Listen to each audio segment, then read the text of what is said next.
प्राचीन समय की बात है। एक छोटे से गांव में सुमित्रा नाम की एक सुंदर विधवा महिला रहती थी। सुमित्रा की सुंदरता की चर्चा पूरे गांव में थी, लेकिन वह बहुत ही विनम्र, आत्मसम्मानी और अपने सीमित साधनों में जीवन बिताने वाली महिला थी। पति के निधन के बाद उसने अपने जीवन को साधारण तरीके से जीना स्वीकार किया और पूरे गांव में उसकी प्रतिष्ठा एक समर्पित और संतुलित महिला के रूप में थी। उसी गांव में एक साधु बाबा आते थे, जो नियमित रूप से सत्संग करते थे। उनकी बातों में भक्ति और ज्ञान का प्रभाव था, जिससे गांव के लोग उनकी बहुत इज्जत करते थे। एक दिन साधु बाबा की नजर सुमित्रा पर पड़ी। उसकी सहज सुंदरता, उसकी कोमलता और उसकी आत्मनिर्भरता देखकर साधु बाबा भीतर से विचलित हो गए। उनकी आंखों में एक अलग सी चमक आ गई और उन्होंने महसूस किया कि सुमित्रा की सुंदरता उन्हें मोह ले रही है। साधु बाबा को खुद पर अजीब सा क्रोध आया। वह अपनी भावनाओं पर नियंत्रण करने की कोशिश करते, लेकिन सुमित्रा की छवि उनके मन में बार बार उभरती।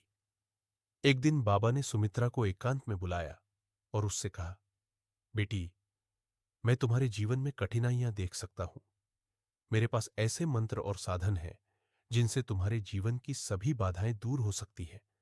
क्या तुम मुझ पर विश्वास करोगी?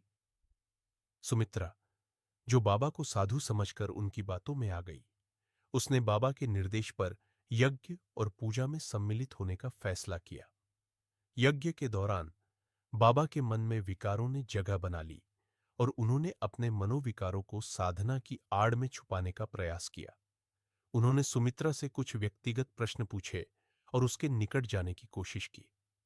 सुमित्रा ने इस पर अजीब महसूस किया, लेकिन बाबा की प्रतिष्ठा का सम्मान करते हुए उसने कुछ नहीं कहा। एक दिन बाबा ने सुमित्रा से कहा, तुम्हारी सुंदरता एक दिव्य उपहार है, लेकिन यह तुम्हारे जीवन में दुख का कारण भी बन रही है।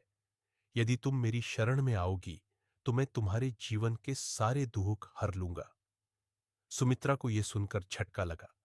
वह समझ गई कि बाबा के मन में उसके प्रति पवित्र भाव नहीं है। उसे बहुत दुख हुआ कि जिस व्यक्ति को उसने आदर और भक्ति का प्रतीक समझा, वह उसकी सुंदरता के प्रभाव में इतना भटक गया।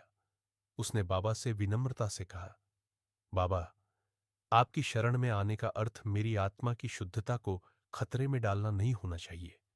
आपकी दीक्षा और ज्ञान का मुंह पर गहरा प्रभाव था, लेकिन अब मैं समझ गई हूं कि सच्चा साधु वही है जो अपनी भावनाओं पर नियंत्रण रखता है। सुमित्रा ने वहां से दूर जाकर बाबा के बारे में गांव वालों को सच्चाई बताई। गांव के लोगों ने बाबा का असली चेहरा देख लिया और उन्हें गांव से बाहर जाने के लिए मजबूर कर दिया। इस घटना ने सुमित्रा को और भी मजबूत बना दिया और उसे यह सिखाया कि सच्ची शक्ति आत्मनिर्भरता और आत्मसम्मान में है, न कि किसी और की सहायता में।